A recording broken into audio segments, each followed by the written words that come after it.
일간 신약한 경우를 살펴보겠습니다. 예, 일간이 신왕한 경우는 세 가지 조건이 있다고 했죠. 그래서 일간이 근으로, 그러니까 사주팔자 지지에 근이 있으면 근으로 신왕하다. 인성이 일간을 상생해주는 정인과 편인이 있어 정인과 편인이 일간을 상생해주면 인성으로 신왕하다.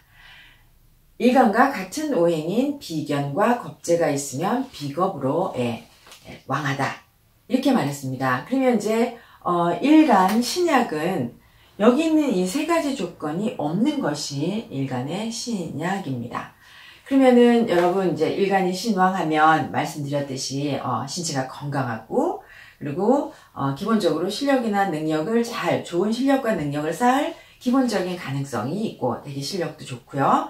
그리고 끈기나 대항력, 남보다 우수하고 또는 독립적인 사업을 개척하는 독자적인 개척 능력도 훌륭하다. 이렇게 말씀드렸잖아요. 그러면은 신약한 경우는 이렇게 여기 있는 세 가지 조건이 없는 것입니다. 그래서 신약이라는 말도 있고 신쇠 두 가지는 사실 약과 일간이 신쇠하다는 것과 신약하다는 건 다른데요. 조금씩 이제 혼동해서 사용하는 그런 걸 볼 수 있습니다. 여러분 정확하게 신쇠는 뭐다, 신약은 뭐다 이런 걸 기억하시는 것보다 그냥 이 세 가지가 부족하면 일간이 전체적으로 약하다 이렇게 생각하면 되는데요. 쇠라는 말은 이 조건이 없는 게 쇠이고요. 약은 쇠한 상태이든 아니든 간에 어떤 것이 상극을 당한 것을 약이라고 합니다. 근데 지금 이제 우리는 이것을 혼동해서 쓰는데요. 그러면 일간이 신쇠하다는 건 이제 첫 번째 사주팔자에서 일간의 근이 없는 경우를 쇠라고 한다. 두 번째는 정인이나 편인이 없거나 또는 인성이 미미해서 일간이 인성으로부터 상생을 못 받으면 신쇠라고 합니다. 세 번째로 천간에 이제 일간과 같은 오행이 비겁이나 겁재가 없는 경우가 이제 신쇠인 거죠. 그러면 신약이라는 건 뭐냐면 신약이라는 것은 관살로부터 상극을 당한 거예요. 관살이 상극을 해서 일간이 상극을 당해서 일간의 활동이 원활하지 않거나 또 어떤 경우는 일간이 활동이 불가능한 상태가 되기도 합니다. 그럴 때를 이제 일간 신약이라고 합니다. 그래서 우리가 사주팔자를 살펴볼 때 꼭 일간이 상극당해서 신약한 것뿐만 아니라 다른 오행, 일간이 아닌 어떤 다른 오행이 상극을 너무 많이 당해도 전체적으로 일간이 신약하게 되는 경우가 생깁니다. 예를 들어 관살 태왕하면 일간이 일간이 아직 극히 신약한 건 너무도 당연한 거고요. 재성이 많아도 여러분 들어보셨을 텐데 죄다 신약합니다. 그래서 재성이 너무 많아도 죄다 신약해서 일간이 신약해져서 일간의 그 능력을 충분히 발휘하거나 일간의 대항력이나 능력이 부족하게 되는 경우가 많이 있고요. 그 다음에 식상이 과다해서도 일간이 아주 많이 신약해집니다. 그래서 일간이 자기가 내뿜어야 할, 자기가 상생하거나 설화해야 하는 에너지가 너무 많으면, 나로서부터 나가야 되는 게 너무 많으면 이게 식상과다인데요. 이럴 때도 일간이 신약해집니다. 그리고 이제 전체적으로 만약에 상극을 당했다, 사주 자체에 상극이 일어나도 또 이것에 해당하는 상생이 어딘가에 있으면 지혜로 이겨낼 수 있고 또 다시 준비해서 이길 수도 있고 근이 있으면 다시 힘을 회복해서 전화위복이 일어날 수 있습니다. 그래서요, 만약에 제가 이제 여기서는 일간이 신약한 경우를 세 가지를 살펴보고자 합니다. 첫 번째로는요, 관살태왕을 살펴볼게요. 관살태왕은 조금 전에 말씀드린 것처럼 관살이 태왕하다는 거는 사주에 여러분 전체의 기세와 조화를 이렇게 살펴봐야 하지만 그냥 우리가 그냥 간단히 말하면 태왕하다, 과다하다 그러면 그냥 세 가지 이상, 3개 이상이라고 할게요, 선생님. 관살이 3개 이상이면 그러면 이제 전체적인 기세를 살펴야 물론 구체적인 사주를 보고 말해야 하지만 관살이 3개 이상이면 일단 관살 태왕이라고 이제 표현을 할게요. 그럼 여러분 관살이 태왕하면 관살이 너무 태왕하면 그 관살이 일간을 상극하거든요. 그래서 일간을 억누르니까 일간이 신약해지면 이제 관살태왕으로 일간이 신약하면 항상 직업으로서 관의 역할도 해야 되고 살도 해야 되니 언제나 과중과로 하게 돼서 업무가 힘들고 야근을 밥 먹듯이 해야 돼서 그 사람의 임무가 굉장히 임무에 대한 과중감이 너무도 지나치게 됩니다. 그래서 업무가 힘들어서 다 못해서 야근하고 당연히 그러면 이제 너무 과로하게 되니까 체력이 저하되고 체력이 저하돼서 과중과로하기 때문에 임무 수행이 또 원활해지지 않고 임무를 수행하는 데 있어서 지장이 생길 수 있습니다. 그러니까 관살태왕에서 과중과로하고 일간이 너무도 힘에 겨우면 이럴 때는 이제 그게 잘 되지는 않겠지만 한 가지 일에만 전념해야 됩니다. 근데 관살태왕하다는 거는 이제 내부 일도 해야 되고 외부 일도 해야 되고, 예. 자기는 이제 업무 보는 일도 해야 되고 밖에서 이렇게 영업하거나 이런 일도 해야 되고, 그러니까 이제 정관 일도 하고 평관 일도 해야 되지만 항상 관살태왕으로 신약한 사람들은 너무도 큰 임무를 맡으면 자기 능력의 역부족입니다.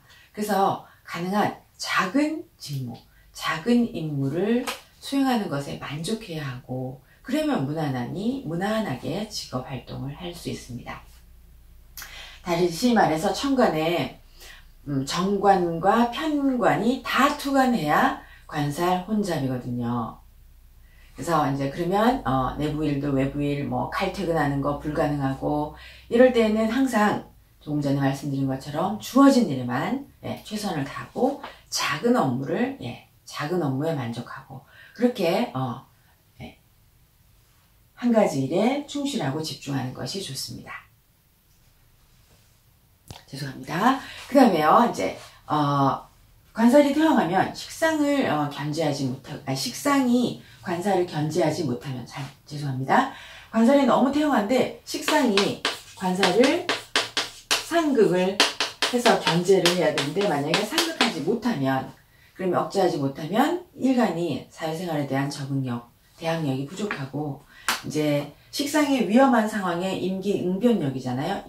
위험한 상황을 대처하는 임기응변력인데, 식상이 관살을 상극해 하지 못하면 일간이 사회생활에 대한 적응력이나 대항력이나 뭐 이런 것들이 부족하고, 위험한 상황, 뭐 예측 불가능한 그런 돌발 상황이 발생했을 때 위기를 모면하는 그런 위기를 극복하는 임기응변력이 많이 부족합니다.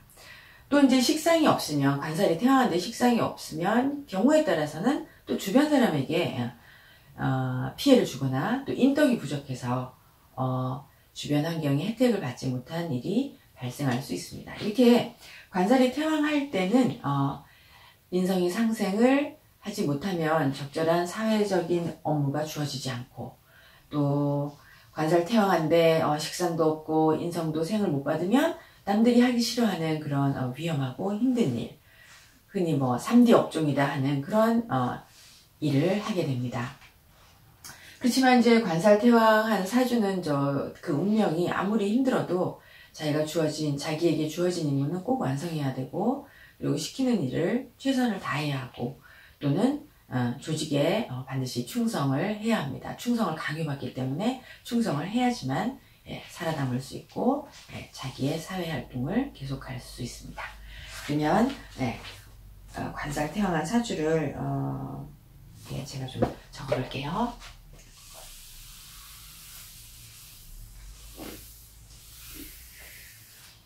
그런데 관살 태왕한 사주를 훌륭하고 좋은 사주를 뽑아왔습니다, 여러분.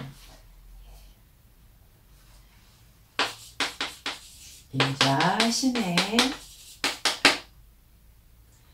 병진, 신묘. 남자분이고요. 자, 이분은 보면은 초년에도 이렇게 임계, 갑을 이렇게 대운이 오고 있죠. 이 사주 자체로도 지금 이거는 관살태왕이라고 하면 안 되고요. 살태왕입니다. 그래서 천간에는 편관만 소환했잖아요. 그리고 또 이렇게도 또 해서 관살이 지금 굉장히 태왕한 거죠. 그래서 천간에 살만 있는 경우는 살태왕이라고 합니다. 이분은 하시는 일이 이제 살직이죠. 살직인데요. 이제 이분은 미국에서 유학을 가셔서 국제 변호사 자격증을 따서 현재는 국내에서 로펌에 근무하고 계세요. 근데 이제 이분의 그 관살태왕의 특징이 이분이 이제 사주를 보시면 근이 없다잖아요. 근이 없어서 근으로 약하죠. 그러나 인성의 정인의 생을 받고 있습니다. 근데 근이 없고 살태왕 하니까 항상 이 업무가 이제 과중과로하고 당연히 로펌 변호사들이 칼퇴근하거나 이렇게 쉽고 녹록한 일은 아니지만 이분 자체 그 업무에 대한 부담감이 너무 과하게 느껴지는 거예요. 그래서 이제 이 살태왕한 것의 현상이 이분이 근이 없고 살이 왕하기 때문에 이것에 대한 그 살에 대한 편관에 대한 강왕함의 무게감을 중압감을 느끼고 있다. 그러나 이분이 관살태왕이지만 인성으로 신앙하고 인성으로 상생을 받고 그리고 이제 천간에 정제가 있어서 재생사를 하고 있으니 조직에 되게 열심히 충성하고 있는 사주입니다. 또요 관살태왕 분들이 되게 다 법조계에 계신데요. 또 한 분 이분보다 더 아주 관살이 태왕한 분을 또 살펴보겠습니다. 의류 또 의류 신사 이 사주 여자분인데요. 이분 이제 이분 보시면 관살이 혼잡하죠. 그래서 이거는 관살태왕합니다. 그리고 여러분 이렇게 사유해서 지금 여기 상관 사시에 났으니까 상관 태양이 있으나 관이 되게 관살이 왕하죠.